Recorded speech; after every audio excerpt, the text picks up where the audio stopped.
Titanic sank on April 14, 1912, and all of the passengers' belongings and ship's paraphernalia went down into the deep, dark waters with it. These objects patiently waited to be discovered until 1985. Titanic sank fast, and there seemed to be almost nothing left from the ship. Yet divers in small submarines managed to retrieve plenty of artifacts from the wreckage. If you wonder what those surprising items look like, hey, join me. A number of museums have collections of Titanic items rescued by divers or donated by survivors and their relatives. And some of those items are even sold at auction. So if you're ready to spend a pretty penny on an exclusive artifact, hey, why not?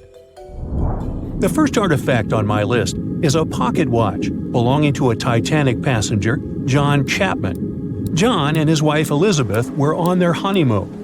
When the ship hit the iceberg, Elizabeth was offered a seat on a lifeboat next to her friend Emily Richards. There was a problem, though. Mr. Chapman couldn't enter the lifeboat. Elizabeth turned to her friend Emily and said, "Farewell. If John can't go, I won't go either." Now, that's what I call true love. After a short time, the ship went under. If we step back and return to Chapman's pocket watch, we'll notice one more heartbreaking detail. Experts believe the watch stopped around the time the ship finally submerged. Do you remember the iconic scene in the Titanic movie where the ship's band continued to play while the ship was sinking? The violin, played by the real musician, was sold in an auction for $1.7 million in 2013. They say the band played "Nearer My God to Thee" as the ocean liner sank. Since we started talking about the band, we might as well shed light on a piece of music found on the ship. It was the song "Put Your Arms Around Me, Honey." Considering the fact that paper gets ruined almost instantly when it meets with water, it's a miracle to see those documents. Another saved paper document is the lunch menu. The first-class passengers wore their beautiful dresses and enjoyed their meals without knowing that it was their last lunch. This unique item was auctioned for $122,000. Meals were offered based on class. For instance, a first-class passenger would eat roasted turkey with cranberry sauce, spring lamb, or baked haddock. In comparison, a third-class lunch consists of stuff like rice soup, fresh bread, roast beef, and brown gravy. There were also cabin biscuits, which the passengers would eat to diminish seasickness. It wasn't just the menu. A VIP ticket was also retrieved. The ticket number is still readable, 1342. Number 5 is Edwardian perfume samples. A chemist named Adolf Saalfeld stepped onto the Titanic with various perfume bottle samples. Why did he bring these samples with him? Well, Saalfeld planned to open a fragrance store in America. 61 vials of perfume sank with the ship. Luckily, their owner managed to survive and get there safely, but his samples sank and were only rediscovered some time ago by the divers. When we accidentally drop a plate, it usually shatters into pieces. Now, there's a question. Do you think an unbroken plate can be recovered from Titanic? The answer is yes. Original White Star tableware is proof. Apparently, each class of passengers didn't just get different meals, but was also served with different types of plates. The retrieved plates have a green and brown floral motif. The edges have a gold rim, and there's a logo in the center. By the way, they're sold at auction, and you can find them online. Let's carry on with touching personal stories. The love story of Rose and Jack that we see in the movie is fictional, but the ship surely witnessed many romantic tales. Here's a love letter to prove this. The messages tell us a story about how life was on the ship during the last few days. It was written by Kate Buss on April 10th. She mentioned how seasick she felt and other things, such as she was supposed to go to dinner in a half an hour. This letter wasn't the only letter divers took to the surface. For example, there's the letter Esther Hart wrote to her little daughter Ava. It was sold at auction for £119,000. This letter is probably the last letter written on board, since it was completed only 8 hours before the tragedy. The letter is not that damaged because it was in the pocket of Esther's husband's coat. Another letter we can mention is Dr. John Simpson's letter. Those words were the last words that he wrote to his mother. Let me introduce you to Edith Rosenbaum. She was on the ship with her lucky toy pig. Edith had been severely injured in an accident before she sailed on the big ship. The toy was a present from her mother as moral support for her recuperation process. It was actually a music box in the shape of a pig. Edith used it to calm frightened young people in the same lifeboat. The next item on the list is the scout whistle of Lillian Winifred Bentham. She was a second-class passenger. On that terrible night, Lillian was in her stateroom. She didn't believe that the Titanic could sink. After all, it was the unsinkable ship. Her friend came to her and convinced her to hop into a lifeboat. Only then did she realize how serious the situation was. Moments later, she saw the ship break into two parts. As the lifeboat floated into the night, Lillian saw a crewman who was also rescued. Without a second thought, she wrapped the man with her fur coat. It was freezing, so she probably saved the man's life by doing that. The young man wanted to thank her for her kindness, so he gave Lillian a scout whistle. It was the whistle he used throughout the night to call for help. This pair of white gloves is one of the rarest artifacts recovered from Titanic. These cotton gloves belong to a gentleman. The owner's identity is unknown. Fabric can't last underwater for decades, but these gloves look fine, and you can still see the fine detailing and elegance. An alarm bell has also been found. Yes, that's the famous bell, the one that rang to warn people about the iceberg. Frederick Fleet and Reginald Lee were on lookout duty the night of the accident. Both of them survived. Fleet was the one who saw the iceberg before the ship struck it. What's ironic is that Fleet and Lee didn't have access to binoculars. They were stored in a locker in the crow's nest, but the key to the locker was in the pocket of a crew member who was reassigned to another ship at the last minute and didn't leave the key. They could have seen the iceberg sooner if they had had pairs of binoculars. If they had had it, the Titanic could have gotten out of the way. Divers discovered not just belongings of passengers or the crew, but also pieces belonging to the ship itself. Our next artifact is the Grand Staircase. Some parts of this iconic structure are recovered from the wreck. Turns out that this staircase became a meeting spot among first-class passengers. If they wanted to visit the Turkish baths for a spa day or eat dinner, they met at the staircase and went together. This staircase was a sign of how luxurious some parts of Titanic were. Another miraculously saved object that belongs to the ship is its plan. It was one of the most expensive artifacts sold at auction. The plan is around 30 feet wide. What else? The logometer was also discovered. It's a device used to check the sailing speed of the ship and the distance it covers. The experts say that from the start at noon on April 14th, the device logged 268 nautical miles. And there's more. A giant chunk of hull, known as the Big Piece, was also found. This fellow weighs 15 tons. The larger portholes were for the cabins, and the smaller ones were for the restrooms. This piece was found in 1994, but it was in 1998 when it was successfully taken out. After all these years spent underwater, it was swarming with sea life.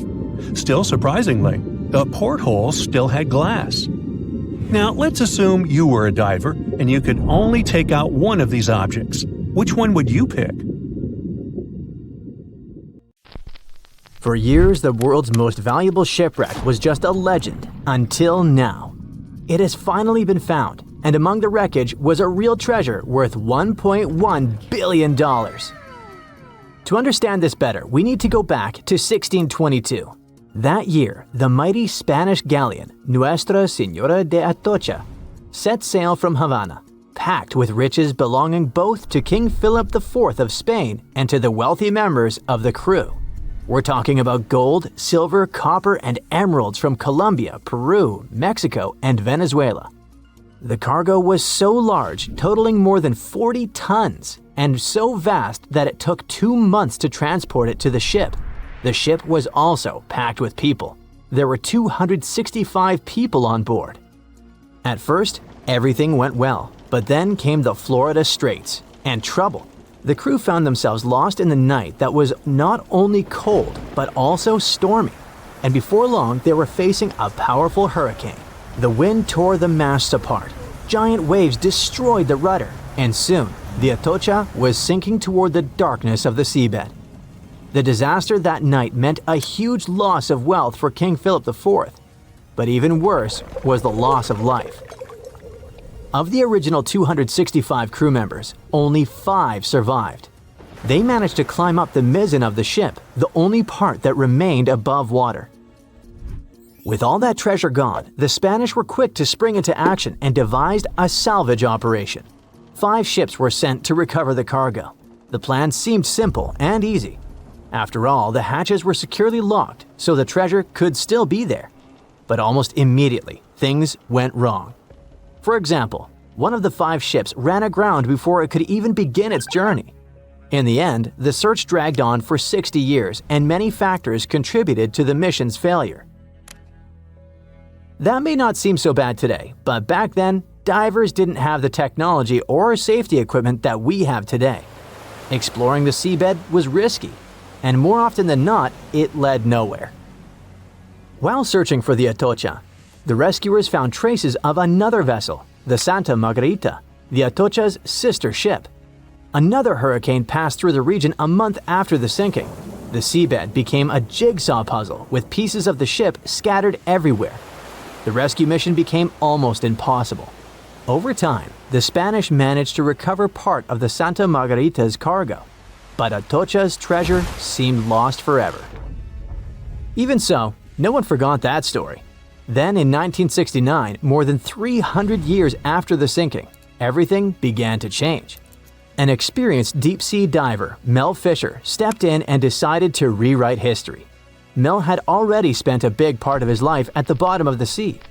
He and his wife even ran a diving school in California. So, Mel gathered his family and moved to the other side of the country. He led a new team of hunters whose mission was clear: to find the lost treasure of the legendary Atocha.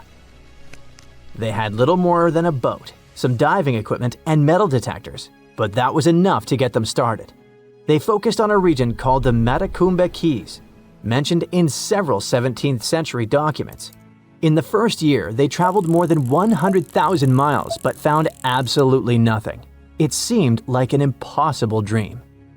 But Mel still had a card up his sleeve: Eugene Lyon, a historian who would change the course of the search. Eugene delved into the Spanish archives in search of clues about the shipwreck. It was there that he found an important document that mentioned a group of people trying to save it. On the last page, it was mentioned that an area 100 miles from where Mel was searching had been the scene of the main exploration. This little piece of information was the needle in the haystack they needed. They rerouted the ship and soon arrived at the new location. But there was a challenge. That part of the ocean was deeper and the visibility there was almost zero. It was difficult to see your own hands. However, Mel knew how to deal with the adversities of diving and came up with a simple and brilliant solution. He installed 2 large tubes on the boat called letterboxes. Those tubes could be lowered in front of the propellers. The idea was ingenious. They sucked clean water from the surface and directed it to the bottom of the sea, exactly where the divers were. This technique not only cleared the murky water, but also helped to reveal objects that had been hidden for centuries. And still, the search took 16 years. During that time, Fisher found many lost items. Then, in 1971, they discovered a huge anchor. This was the first clue that they were close to finding the Atocha. In the following days, more objects appeared. Cups, swords, and ancient nails turned up. To keep everything organized, the team created a circular map. On it, they marked the exact location of each item they found. They also used radio transmitters on land and a receiver on the boat, which allowed them to know precisely where they were. The system was so efficient that it could measure the position with a margin of error of just 1 foot. Over time, a line began to form on the map, pointing to where the Atocha's main treasure might be hidden. They followed this trail for 2 years. Just when they were starting to lose hope, they found silver bars. It was the year 1973. This opened the door to much bigger discoveries. The silver alone was worth over $100,000, but the real treasure was yet to come. On July 20th, 1985, Valuables that would be worth around $1.1 billion today were finally discovered in the main hull of the ship. The treasure included 180,000 silver coins, 24 tons of silver bars, 125 gold bars, a collection of pearls, and 66 pounds of emeralds.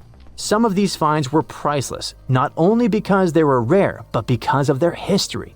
The Atocha Cross, the Royal Orb, and the Atocha Ring, 3 royal artifacts, were found in near-perfect condition. The Atocha Cross was the most valuable of all the artifacts. It had 9 brilliant green emeralds set in 22-karat gold. A true treasure from the past, shining once again after centuries underwater.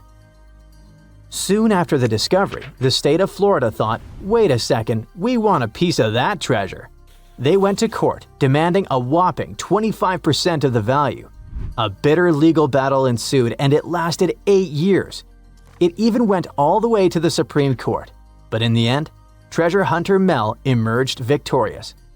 He was even invited to The Tonight Show, showing off a massive gold chain found in the wreckage, wrapped around his waist like a belt. People called it the money chain, and for good reason. The find was so big that the wreck was declared the world's most valuable by the Guinness Book of Records in 2014. After the initial excitement, Mel sold some of the gems, but the bulk of the treasure remained in the family for a while. What was left was auctioned off. No one knows exactly how much the jewels were sold for, but one thing is for sure. Their value has skyrocketed over the years, and it's not just about the sparkle, it's about the legend that lives behind them. Today, these treasures are part of the particular Museo collection, the largest private collection of the Atocha artifacts in the world. And no, they're not for sale. But the good news is that you can still see them. They're on display, shining brightly in homage to Colombia's rich history and the famous mine from which they came. The people behind them say that these emeralds are as iconic as the rubies of Mogok or the sapphires of Kashmir. And honestly, they're right. A Portuguese archaeologist just discovered a bunch of sunken ships filled with gold, including a Spanish galleon with 22 tons of gold and silver. This much gold today is worth about $2 billion, and this is the money from one ship alone. Archaeologist Alexandre Monteiro made this discovery almost by accident. He was studying some documents when he found some information about a ship that went missing in 1615, and he decided he wanted to find it. After many years, Alexandre found not just this specific ship, he actually discovered 8,620 shipwrecks in the waters of Portugal alone. Out of this number, 250 are gold-filled shipwrecks, a discovery that would make any Jack Sparrow shake in his boots. Most of these ships went down for boring reasons like the weather, but sometimes they were destroyed in battles, which may or may not have been super epic. They were carrying gold and other treasures from the New World to Europe, and of course, everyone wanted a share. Alexandre had been studying historical shipwrecks for 30 years now, so he has discovered many ships that went down in somewhat glorious ways. In 1816, for example, a ship of one of the richest men in Portugal sank in Australia, with an insane amount of 66,000 silver coins. This was the first ship from Portugal to ever plunge in the waters of Australia. The bad news is that these ancient sunken vessels, filled with riches and epic stories, are not so easy to reach. They're deep down in the ocean and covered by sand. You could still try, but that would be stealing part of a country's history. And you wouldn't want to be that person, would you? Naturally, Portugal was not the only country that explored the seas back then. The coast of Europe is packed with sunken ships filled with gold. In fact, there are about 1 million historical shipwrecks underwater right now, and the treasures abandoned under the sea might be worth around $60 billion. It's an insane amount of money, but let me tell you that these gold-filled sunken ships aren't really worth the hassle. There are many stories of maritime treasure discoveries that turned into insane lawsuits and even long jail time. Our first story starts in 1746, when a violent storm crashed a ship called Prince de Conti near an island in Brittany. The ship was filled with tea, ceramics, and 100 gold ingots. Of course, the owners of the ship tried to save the loot, but if it's not easy now, imagine how it was back in the 18th century. It took more than 200 years for the vessel to be found. It finally happened in 1975, when a group of French men discovered it and decided to take pretty much every valuable thing they could find. Now, I said these things were not worth the trouble for a reason. In France, if you find anything that can be historical, you must declare it to the local authorities within 48 hours. Fail to comply, and you will be committing something known as a crime.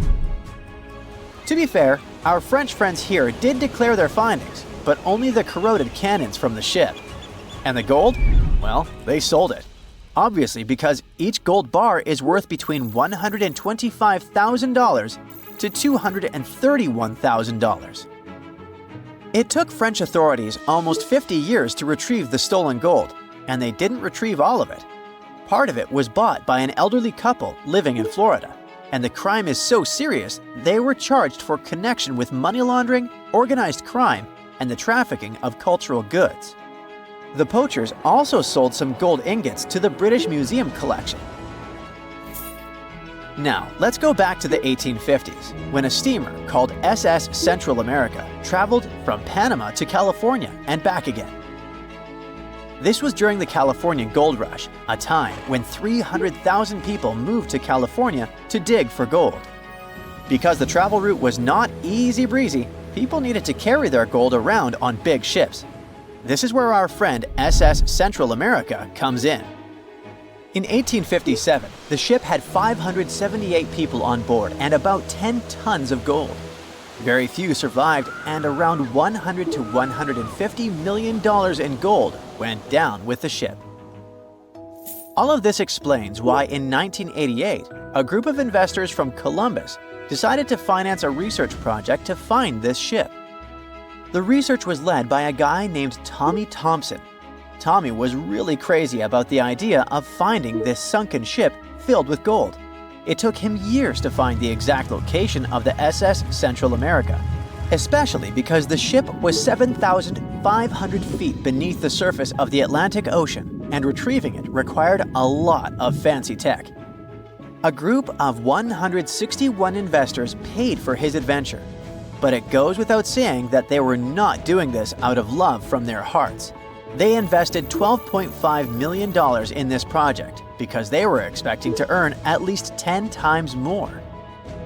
But since life is not all sunshine and rainbows, 39 insurance companies sued the research team as soon as they retrieved the gold.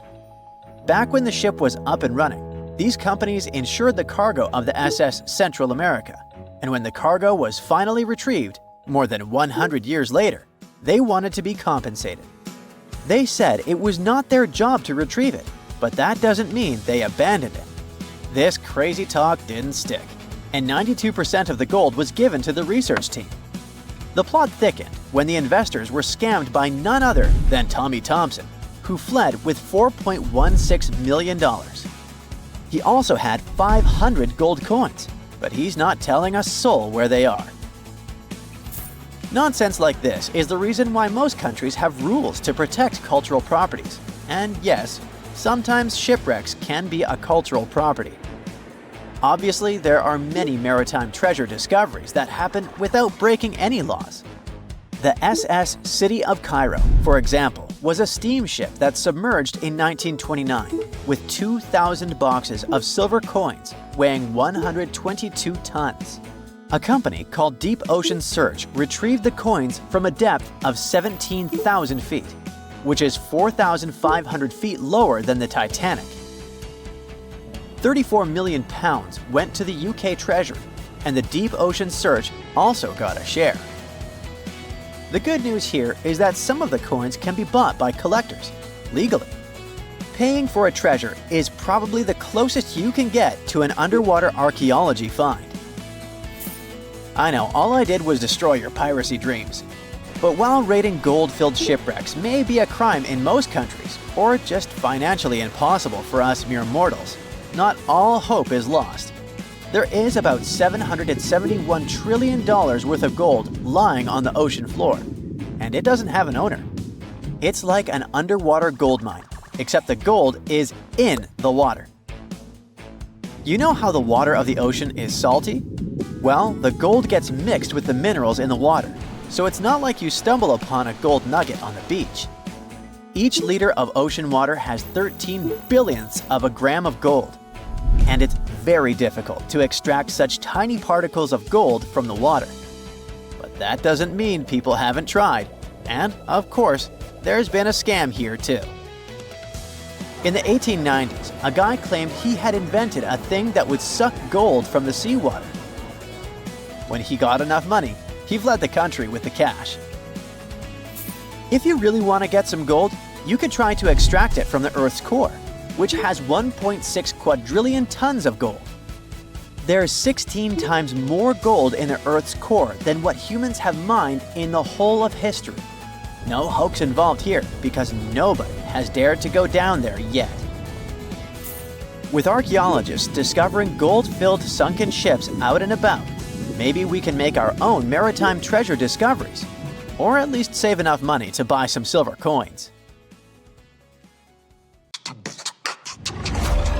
In ancient Egypt, in an ancient temple, in a dark ancient hall, ancient people are performing a very ancient ritual. In black robes and hoods, by the light of burning candles, they're trying to turn ordinary metals into gold. They're whispering ancient incantations and mixing unknown substances. There's smoke, hissing, fluttering, and disappointment. Guys, you can try as much as you want, but you won't succeed. At least for a few thousand more years, until 2025.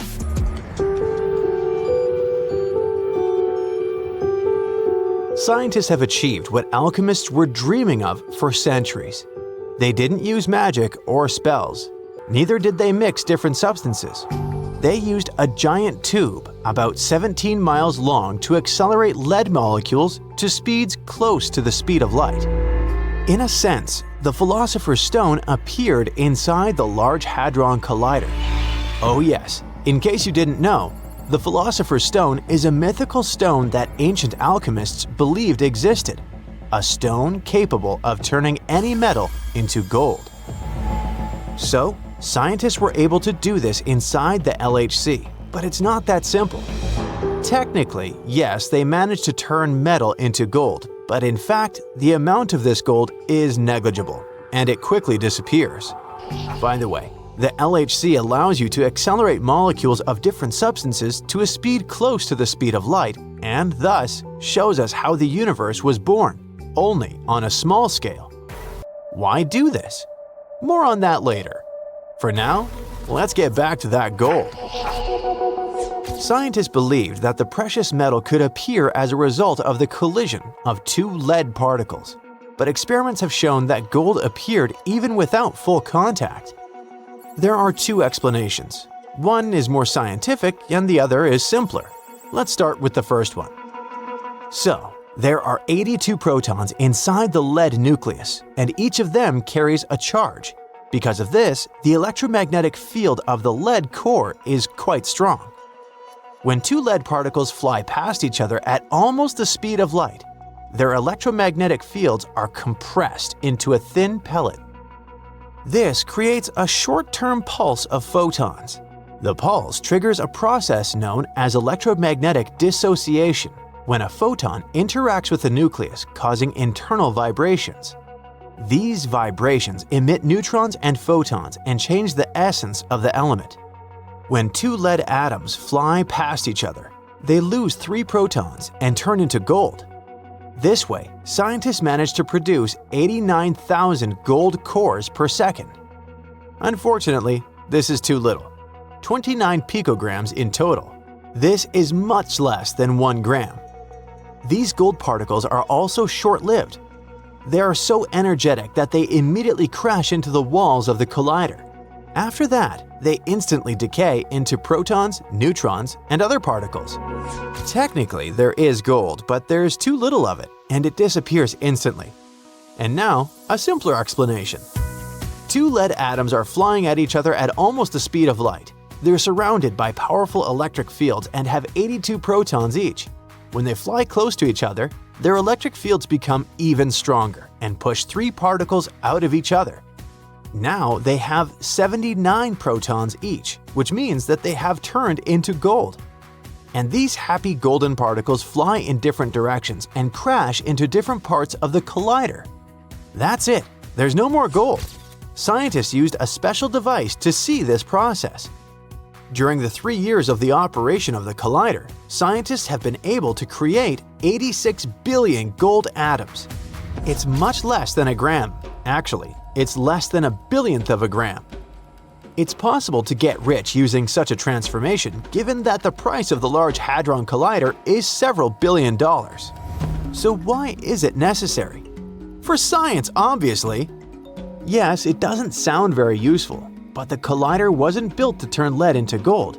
Its purpose is to explore our universe through the micro-universe.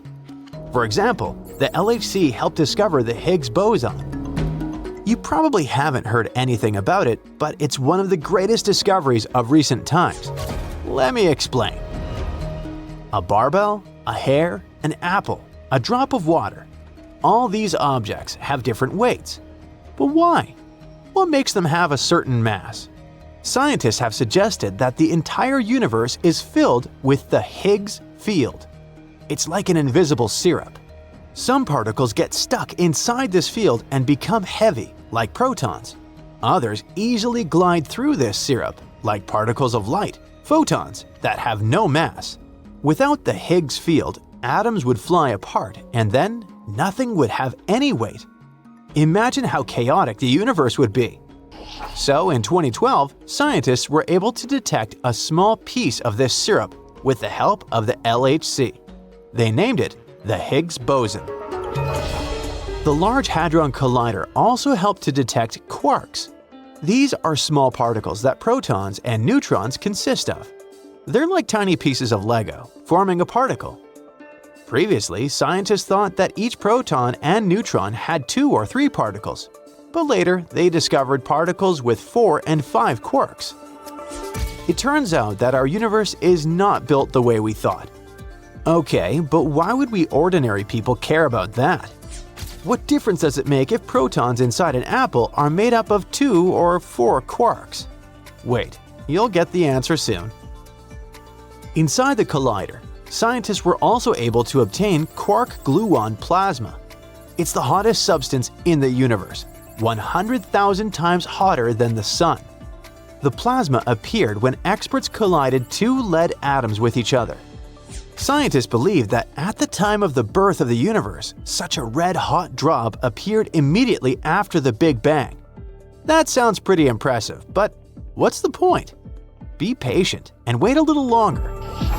Some of the most impressive studies deal with the search for particle twins. Scientists suggest that the electron, for example, has a shadow twin, something like a superparticle, and the same applies to everything in the universe. Scientists have not yet found such twins, but who knows what will happen in the future. The presence of doppelgangers will help us find out what dark matter is. This unknown substance makes up about 85% of the universe, but we know almost nothing about it. Gravity keeps planets in orbit, prevents Earth from splitting into billions of pieces, and keeps us on our feet. But gravity is invisible. It's some kind of force that works because, no one knows why it works. Dark matter can help answer this question. Scientists believe that when 2 particles collide, dark matter particles are born, and they want to detect this moment. The LHC changes our understanding of how the standard laws of physics work. It has shown the existence of invisible, unknown processes within the universe. The LHC allows you to unravel the mystery of quantum physics. So far, we have more questions than answers, but work is constantly underway. And of course, a question arises. Why is all this necessary? The answer is, we don't know. Yet. Physicists receive billions of dollars to conduct strange experiments where they disperse tiny invisible particles and collide them with one another. It's like learning complex mathematical formulas you will never use in life. Can't we spend this money on something else? The fact is that all these expensive studies inside the collider help us understand this world better. They change our perception of how the laws of physics work in our universe. Let's look into the past. Scientists like Michael Faraday and Thomas Edison also did some strange, incomprehensible things related to an invisible thing called electricity. But thanks to that research, we now have phones, laptops, music, speakers, computers, hair dryers, water heaters, and everything else that modern life seems impossible without. And it all started with scientists conducting experiments with some invisible energy. Look where we are now. It's difficult to imagine where the research of quantum physics will lead us in 50 or 100 years. Perhaps we will be able to travel between parallel universes or learn how to teleport. A vast galactic mystery has recently baffled astronomers. They've noticed that all but one of Andromeda's 37 satellite galaxies point toward the Milky Way. It's so extraordinary that it challenges current cosmology and might provide the answer to the dark matter question. So it happened like this. One day, scientists looked at those other satellite galaxies that go around Andromeda and spotted a really weird alignment. Now, we should keep in mind that Andromeda is kind of like our Milky Way's neighbor. It's huge, about twice as wide as the Milky Way, stretching 200,000 light-years across. It also has way more stars, around 1 trillion, compared to our galaxy's mere 250 to 400 billion. Just like our galaxy, it has a bunch of tiny galaxies called dwarf galaxies spinning around it. There are 37 of them. The strange thing is, almost all of those little galaxies are on the same side of Andromeda. And it's getting even creepier, because it's the side that faces the Milky Way. Only one galaxy is hanging out on the other side. Imagine tossing a bunch of marbles around a tree with nearly every single marble landing on just one side. That's weird, isn't it? Scientists say that this discovery doesn't match what they expected at all. Their usual space models show that stuff like this should be spread out more evenly. But this isn't even close to even. It's so lopsided that they can't really explain it yet. Those models follow the main space theory we use today, called the lambda cold dark matter model. According to this theory, the little galaxies should be spread around Andromeda pretty evenly, maybe just a bit lopsided. But in real life, their distribution is way more uneven than the model said it should be.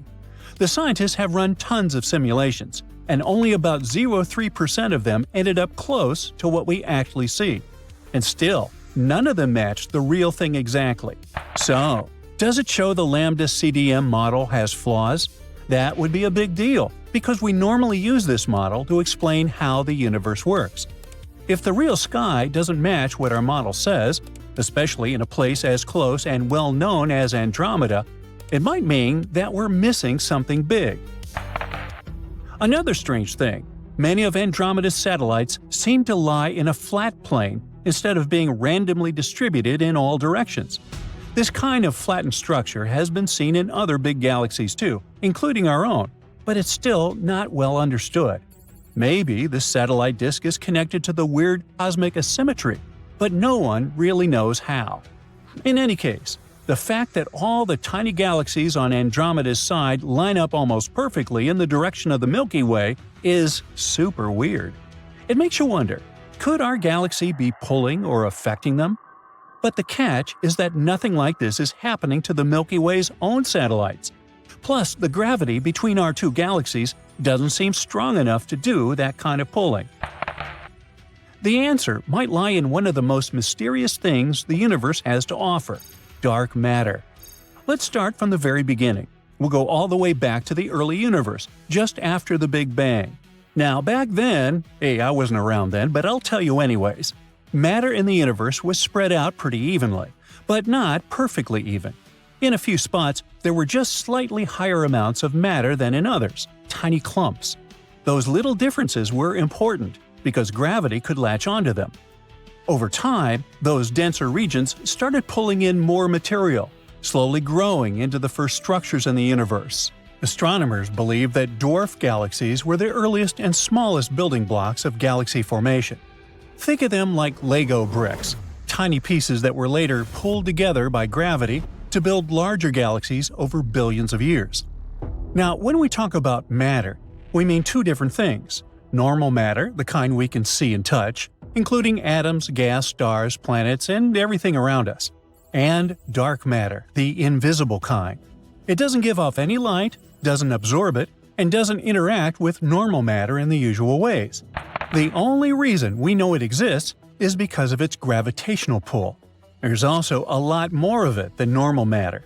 Scientists think that roughly 85% of all matter in the universe is dark matter. At the same time, we've never directly detected a dark matter particle. But we know dark matter is there because it bends light, it holds galaxies together, they spin too fast to stay intact otherwise, and it shapes the structure of the universe, allowing us to map its influence on larger scales. While normal matter can clump together, crash, heat up, cool down, and eventually form stars and galaxies, dark matter can't do any of that. It doesn't bump into itself or radiate heat, but it can still form big, invisible clumps, which we call dark matter halos. In the early stages of the universe, the halos acted like gravity wells. They pulled in normal matter, which sank into the centers of those halos and formed the first galaxies. So, galaxies like the Milky Way or Andromeda might be sitting inside enormous blobs of dark matter that we just can't see. So, cosmic asymmetry explained? Not yet. Scientists are sure that dwarf galaxies are some of the most dark matter-dominated objects in the universe. In many cases, over 99% of their mass is likely to be dark matter. That means they give us a unique chance to study dark matter without all the messy gas and stars that exist in larger galaxies. Researchers use dwarf galaxies to figure out how dark matter clumps together, or whether there are alternative theories of dark matter, like warm or self-interacting dark matter. At the moment, the main theory is that dark matter behaves like a cold, clumpy, and slow-moving fluid. At the same time, it might not be totally cold. Maybe it has other properties. Maybe it interacts with itself or with normal matter in subtle ways we haven't discovered yet. If that's true, it could help explain why satellite galaxies form in strange patterns, like the ones around Andromeda. In other words, the Lambda CDM model might indeed have flaws. According to it, thousands of dwarf galaxies should be orbiting around larger galaxies like the Milky Way and Andromeda. But we only see a few dozen. This is known as the missing satellites problem. There are other puzzles too. For example, Lambda CDM predicts that dark matter halos should be the densest at the center, but many dwarf galaxies seem to have cores of their own. Plus, dwarf satellites around galaxies like Andromeda and the Milky Way seem to lie in thin, co-rotating planes, and it's something extremely rare in Lambda CDM simulations. And finally, some simulated dark matter halos are so massive that they should form bright dwarf galaxies, but we don't see them. No wonder astronomers are so interested in dwarf galaxies and the explanation of cosmic asymmetry. For that, we need more precise measurements of their motions and structures and simulations that add more realistic physics, like stellar feedback, turbulence, and so on. Plus, we gotta search for new dwarf galaxies in the local group and beyond, using better telescopes and deeper surveys. Now, getting back to Andromeda's weirdly positioned satellites, if the dark matter theory doesn't work out, there's another possibility that involves large-scale interactions between galaxies. It could be an old collision or a near miss that shaped the current distribution of satellites. For example, some scientists think a smaller galaxy, Messier 32, might have collided with Andromeda long ago, stirring things up. Scientists have seen some lopsided shapes in other galaxies before, but none as weird as what's going on around Andromeda. Usually, the little galaxies around big ones spread out pretty evenly or are just a bit off. That makes scientists think Andromeda might be a super special case. They say we need to keep looking, using better telescopes, to crack the Andromeda galaxy mystery. And perhaps, after figuring out the truth, we'll also come closer to solving the dark matter problem.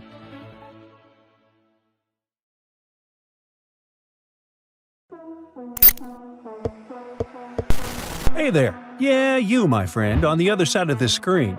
You're listening to my voice and watching this video, which was created in certain computer programs and is streaming on the device of your choice. So, perhaps there's not much difference between you and me, because there's a chance that you're also created inside a special app. You don't believe that? Well, let's try to figure out this crazy theory. So, meet Dr. Melvin Vopson. He explores the idea that our universe is a computer simulation. Yes, you've probably heard it before. Elon Musk has made similar statements, but what exactly do these people mean? Melvin Vopson believes that gravity is a life hack that the universe uses to reduce the load on its computing processor. It's like programs for compressing files on your computer, only on a gigantic scale. Now, what is gravity? In simple words, it's the force of attraction between any objects having mass. Our planet is round and doesn't break up into billions of pieces because of gravity. We walk on the ground and don't fly off into the sky because of gravity. The phone is lying on your desk thanks to, say it with me, gravity. The moon orbits the Earth following the same trajectory. The planets of the solar system travel in the same orbits around the sun. Almost the entire universe strictly adheres to the laws of physics, and one of the greatest of these laws is gravity. I don't say the whole universe, because there are unknown things, such as dark matter and the like, that we don't know anything about. So gravity helps to keep order. But then, what does a computer program have to do with it? There are tons of different objects in the universe. Let's say our planet consists of the core, rocks, dust, air, various gases, trees, and a billion other things. Without gravity, all these things would fly away in different directions. Each of them has its own speed, size, and density. All this is a huge amount of information. But the force of gravity unites them into one object, the planet. And when all these billions of things are together, it's easier for the universal computer to process and read information. How about another example? Snowflakes have a remarkably similar shape. The waveform is nearly the same.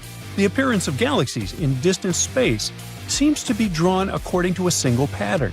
And there are a lot of such symmetries in nature. And almost all of them are symmetrical thanks to gravity. What if this similarity is just another example of data optimization? Imagine if snowflakes looked different. It would be difficult for the computer to process each shape. But gravity forces all this matter to reduce the load on the processor. Gravity organizes and structures the universe, just like the archiver program on your computer. But why is this necessary? Well, in the case of the computer, data compression helps save space and improve the work of the processor.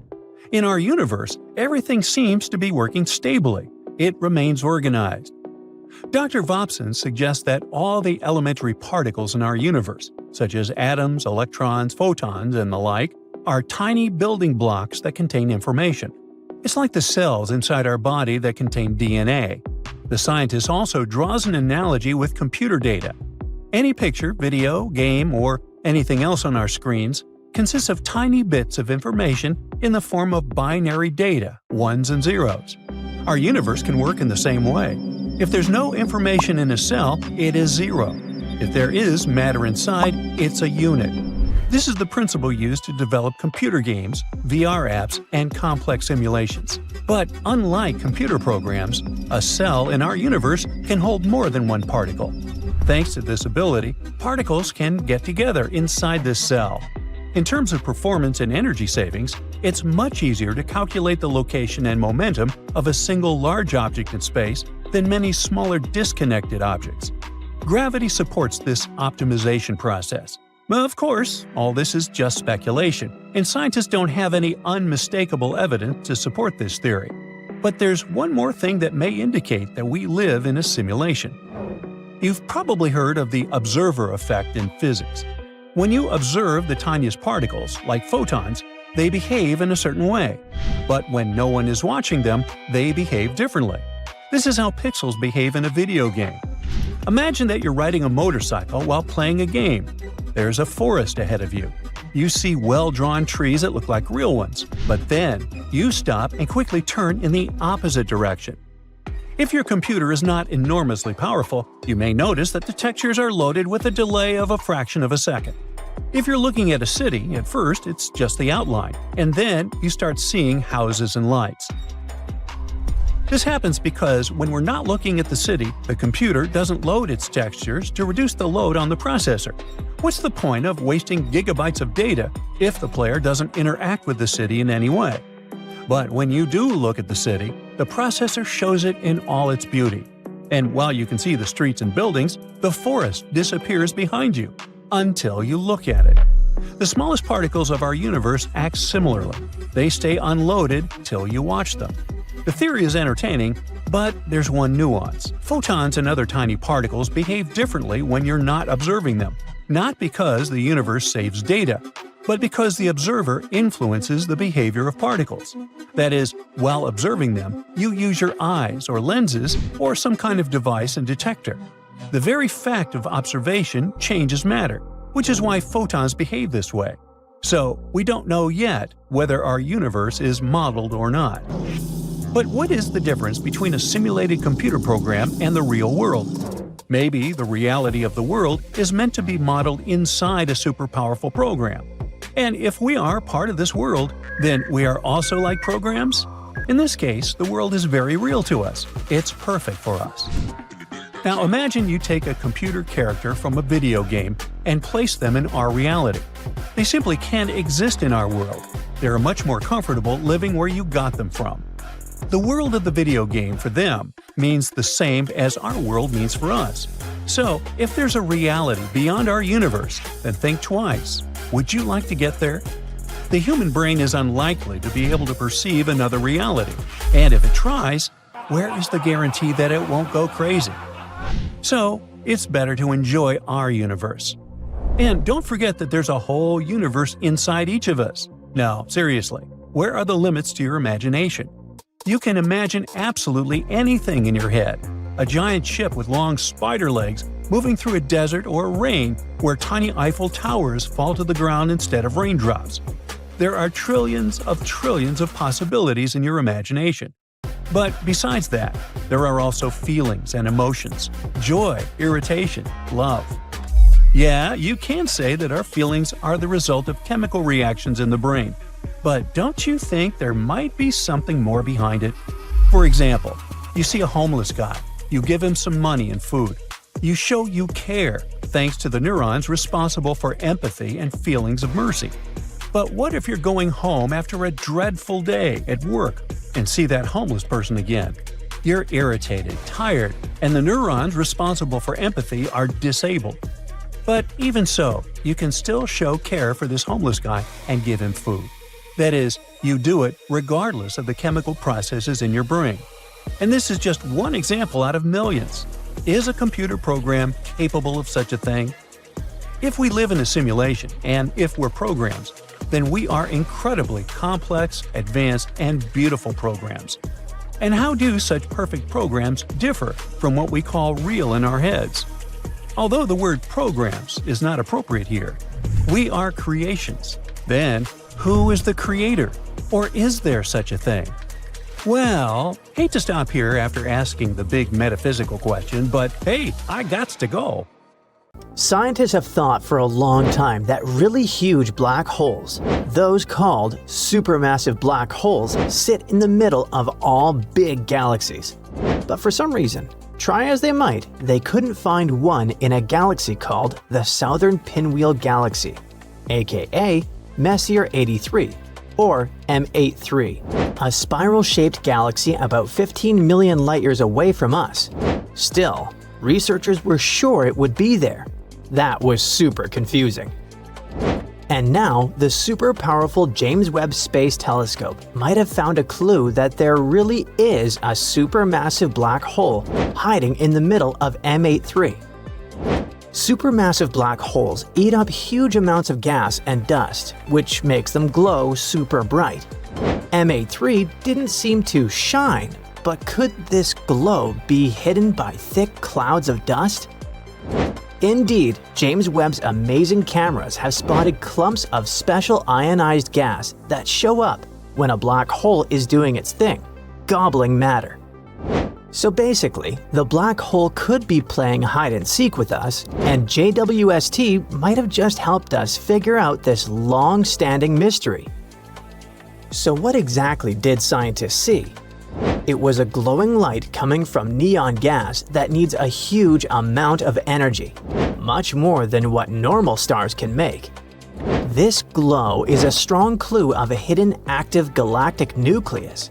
Even powerful star explosions, called supernovas, don't give off enough energy to make this kind of light.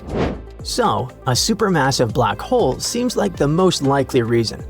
On the other hand, it's not the only possible reason. The glow might also come from shockwaves moving through the gas between stars, called the interstellar medium. To figure it out, scientists are going to take an even closer look using other powerful space tools like the Hubble Space Telescope, ALMA, and the Very Large Telescope. At the same time, this discovery shows how amazing the James Webb Space Telescope is. Apparently, it can find things in space that were safely hidden from our eyes before. Another example is an impossible black hole it helped to detect. On second thought, this discovery might not be as astonishing as it seemed at first. Let's figure out this mystery together. The thing is, astronomers thought they had found a super hungry black hole that was eating stuff 40 times faster than it should. And that was something that didn't make sense with the existing laws of physics. That black hole, called LID 568, was spotted with the help of the James Webb Space Telescope. It was from the early days of the universe, having formed just 1.5 billion years after the Big Bang. So, at first, it looked like the ravenous black hole was eating way too much and way too fast. That would have made it grow really big really quickly, which was surprising for such an early time in the universe. But now, after looking again with the Webb telescope, scientists realized they had been wrong all this time. The black hole hasn't been breaking the rules at all. What actually happened was that thick dust got in the way and made it look like it was eating more than it really was. Here's how black holes normally work. When stuff falls into them, it gets super hot and shines brightly. There's a rule called the Eddington limit, which tells us that the most a black hole can eat is based on how big it is. If a black hole tries to eat more, the light it gives off pushes the stuff away, so it can't eat anymore. Some black holes can eat a little more than this rule says. This is called super Eddington accretion, but not as much as 40 times. And the first guess said that LID 568 was doing just that, breaking this limit in a big way. And then, the new study, published in April 2025, showed that the black hole was actually eating at a normal rate. The mistake came from not seeing clearly because of all the dust in space.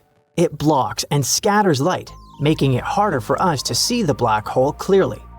So, in the end, our hungry friend turned out to be not so hungry and pretty normal. Kinda disappointing, right?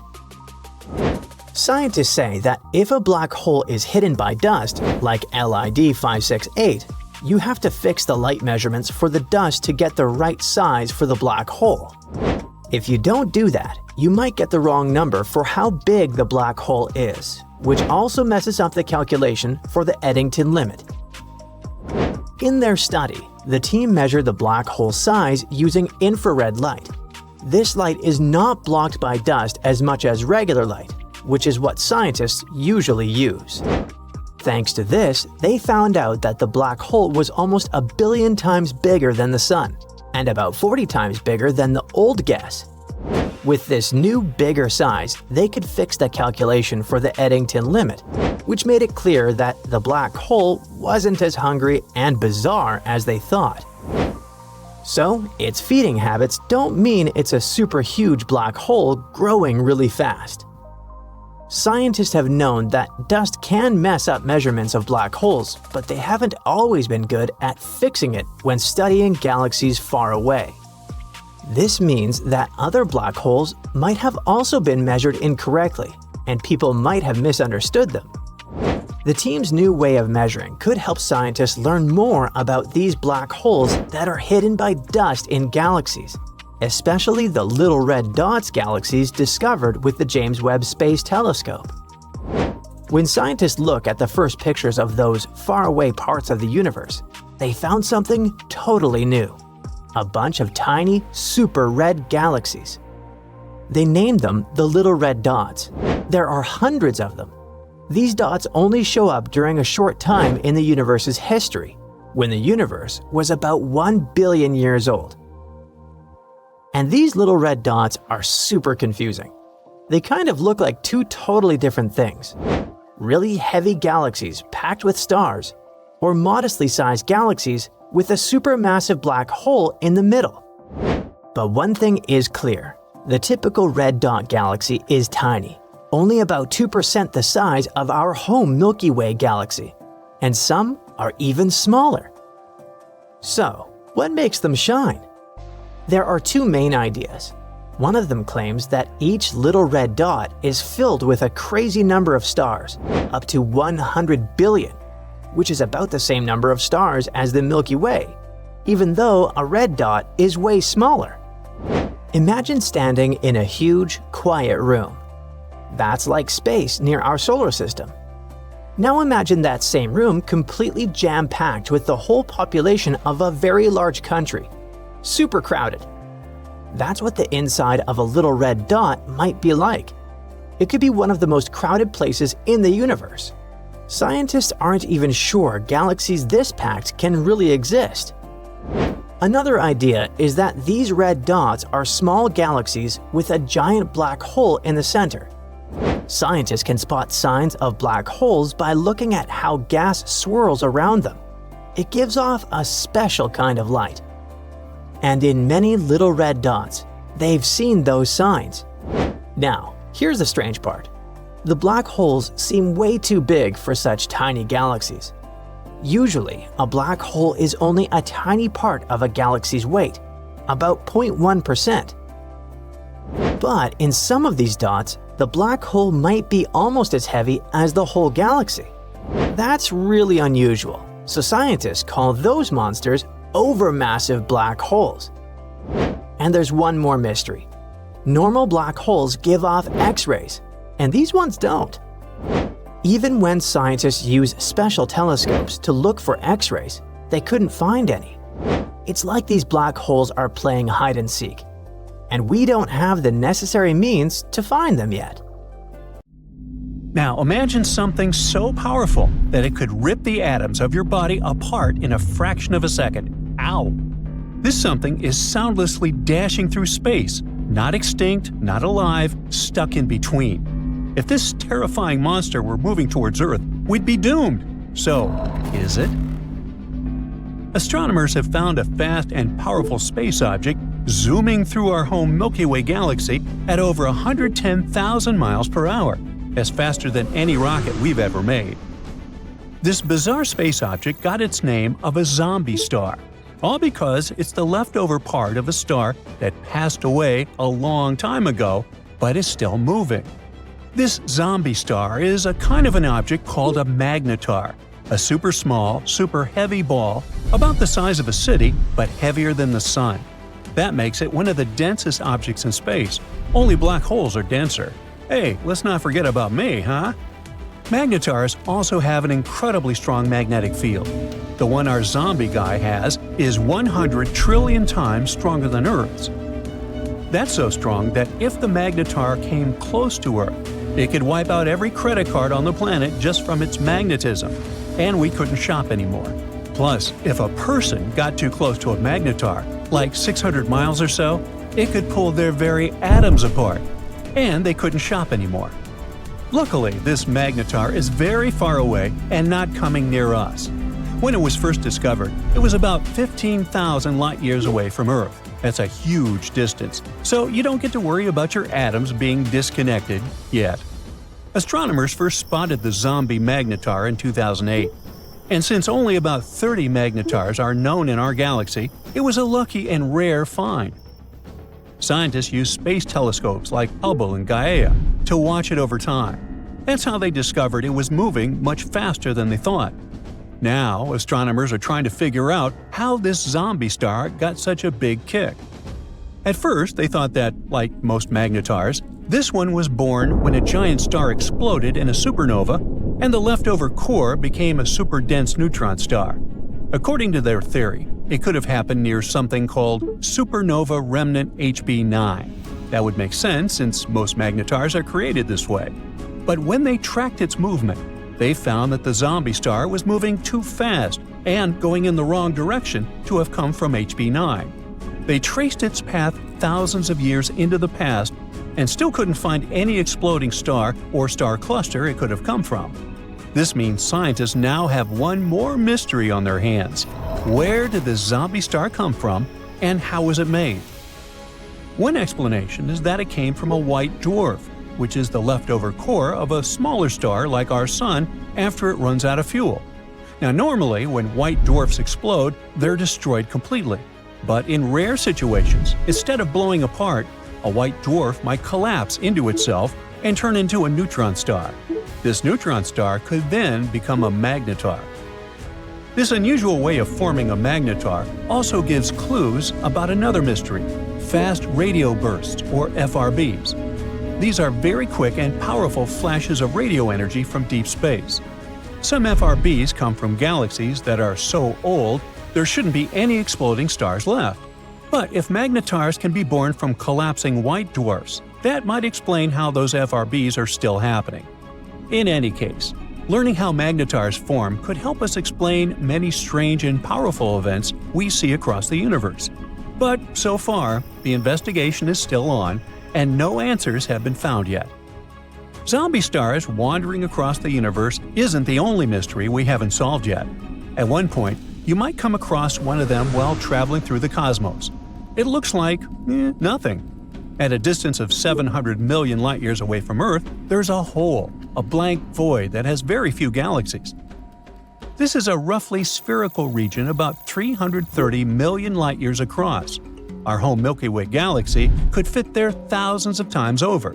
It's the mysterious Bode's void in the constellation of Bodes. Yeah, makes sense. You see, galaxies look like a giant web. Most of them are parts of long structures called filaments. Those wind through the cosmos, and when they meet, they form regions with a high concentration of galaxies. These regions are what we know as galaxy clusters. But between these clusters and threads, there are huge, empty voids that hardly contain any galaxies. Such voids make up almost 80% of the observable universe, and most of them are huge, from 30 to 300 million light-years wide. The Bode's void is one of the most massive ones. It has even earned the title of supervoid. Astronomers think it might be the result of a few smaller voids merging. But what could have caused such giant empty areas to appear in the first place? The reason might lie in the origin of the universe. In its early days, I wasn't around then, all the matter in the universe was packed together quite tightly. Astronomers even thought it was something like a uniform soup. But soon, random quantum fluctuations started disturbing this matter. Some areas became denser, and their gravitational pull became stronger. They began stealing matter from less dense regions. This made such areas even denser, and they kept attracting more and more matter. At the same time, smaller clumps of matter started drifting further away from the center, forming galaxies.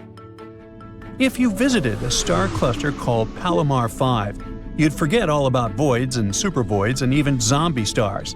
Instead, you'd need to concentrate on surviving, since the region is hiding a swarm of over 100 black holes right in the middle. And those black holes aren't just sitting there, they're at work, shaping the cluster nonstop. Palomar 5 is a group of stars located about 80,000 light-years away from us. Normally, clusters like this are dense and tightly packed, with stars all bunched up together. But Palomar 5 is different. It's spread out and has a huge tail of stars stretching across 30,000 light-years. This beautiful tail is called a tidal stream. It's like the stars are spilling out of the cluster, creating a long river of light. Tidal streams like this are rare and hard to study. Globular clusters like this one are super old, some are almost as old as the universe itself.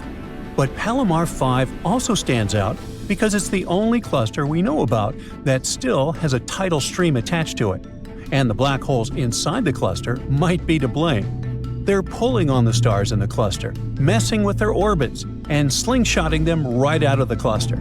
Or would that be slingshooting? I don't know.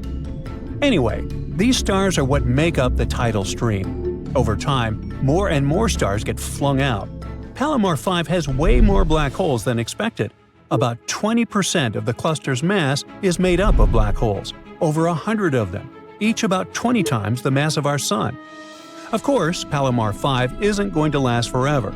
In about 1 billion years, the cluster will completely fall apart. By then, all the stars will have been gone, leaving behind just the black holes.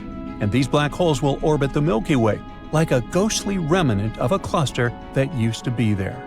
Even though this cluster is creepy enough, there's something even more eerie you can see in space: thick clouds of gas and dust called nebulae.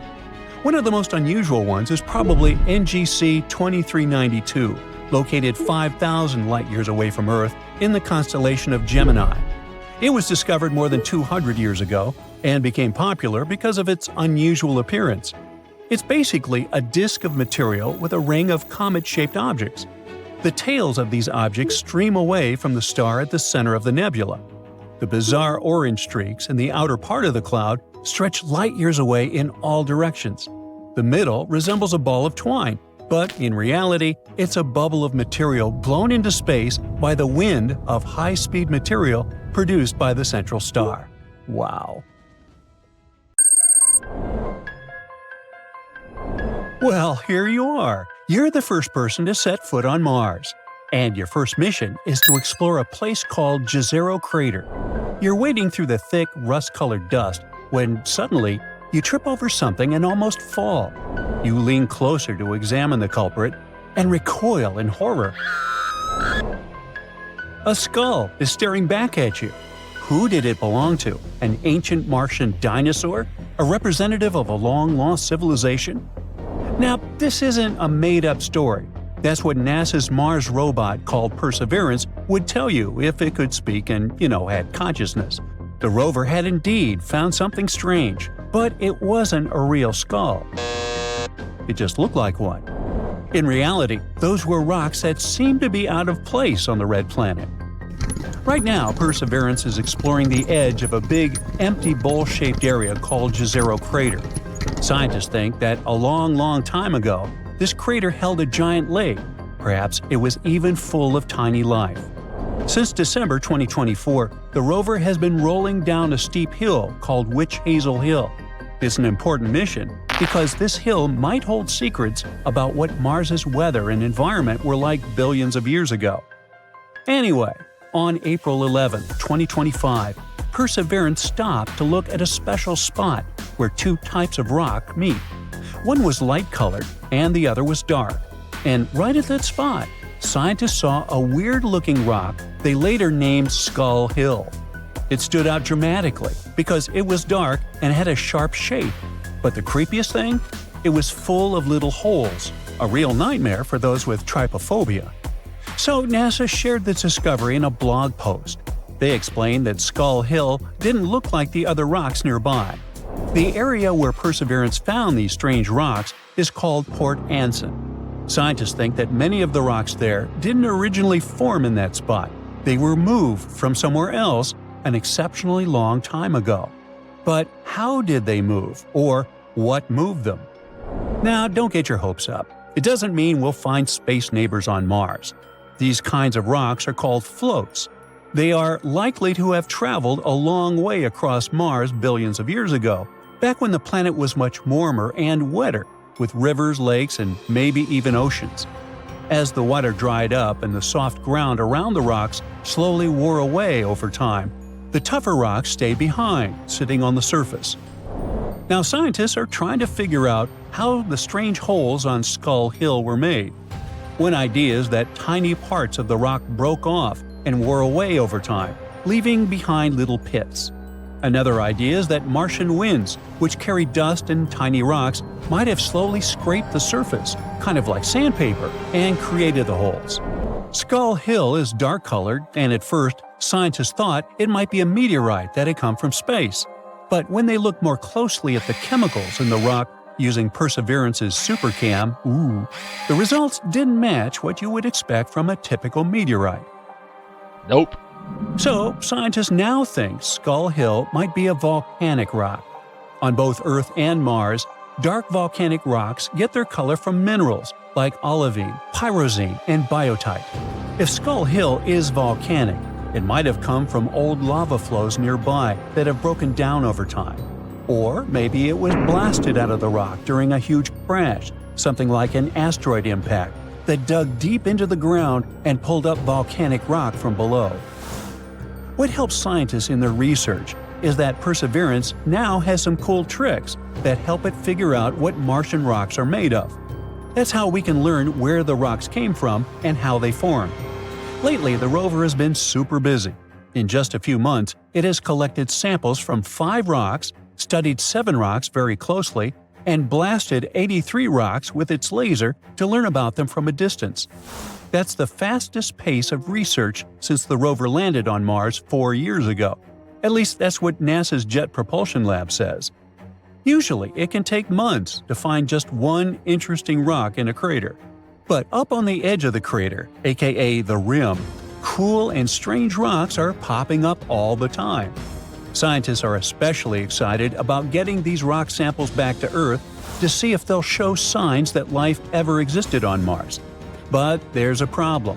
The plan to bring the samples back, called the Mars Sample Return Mission, is really complicated, expensive, and running into delays. So, for now, the samples are staying on Mars, waiting for their ride home. Hey, Uber! There's another rover that is currently working hard to help us get more information about our neighbor. That's Curiosity, and it might have found a clue about what happened to Mars's atmosphere from billions of years ago, thick and carbon dioxide rich. If the red planet once had warm temperatures and flowing water, what are the signs of all the carbon that should have been left behind? Now normally, a planet like that would have carbonates, minerals made when carbon dioxide reacts with water and rock buried in its soil. But on Mars, very few carbonates have ever been found, which has been a big mystery. Now, scientists might finally have an answer. A new study suggests that iron carbonate, called siderite, may be hidden inside Mars's sulfate-rich rock layers. These layers weren't easy to spot in satellite images from orbit. That might be the reason why carbonates may have gone unnoticed for so long. At one point in the past, Mars's carbon cycle got out of balance. The rocks started pulling in more carbon dioxide than they were releasing. Over time, this may have caused Mars to lose too much CO2 from its atmosphere. It cooled the planet and made it dry and lifeless. The planet might have been still habitable when this happened, but once carbon dioxide started turning into siderite, Mars may have begun getting too cold to support life. The Curiosity rover found these carbon-rich rocks in Gale Crater, an area on Mars that used to be full of water. The rocks also contain a lot of salts, which usually form when water dries up. This supports the idea that Mars went through some huge changes, likely from a planet with a nice climate to the cold, dry world we see today. If scientists find more siderite in other parts of Mars, it could help explain where all that ancient carbon dioxide went. Even better, it would support the idea that Mars was once warm, wet, and maybe even habitable. But that's not the only discovery Curiosity has made. The rover has a set of special instruments called SAM. Now, SAM's job is to study the rocks, dirt, and air on Mars to learn more about the planet. And one of SAM's biggest findings happened when it studied rocks from Gale Crater. SAM found organic molecules. Organic molecules are special because they're made of carbon, and on Earth, carbon is super important for life. Plants, animals, and people are all made from carbon-based molecules. So, finding these molecules on Mars makes scientists wonder if it's another proof that Mars once had life, a long, long time ago. When SAM looked even closer, it found certain patterns in gases like carbon dioxide and methane. These patterns might match what you would expect if tiny ancient life forms were making organic molecules. But there's also another explanation. These molecules might have been made by sunlight reacting with gases in Mars's air. In this case, no life would have been involved at all. On Mars, strong ultraviolet light from the sun can break apart and mix up molecules, creating new ones that eventually land on the ground. So even though scientists don't have a clear answer yet, finding organic molecules is a really big deal. At the very least, it tells us that Mars had the right ingredients for life, even if we don't know yet if life actually existed there. Now, scientists are using SAM and Curiosity's other tools to keep searching for more clues.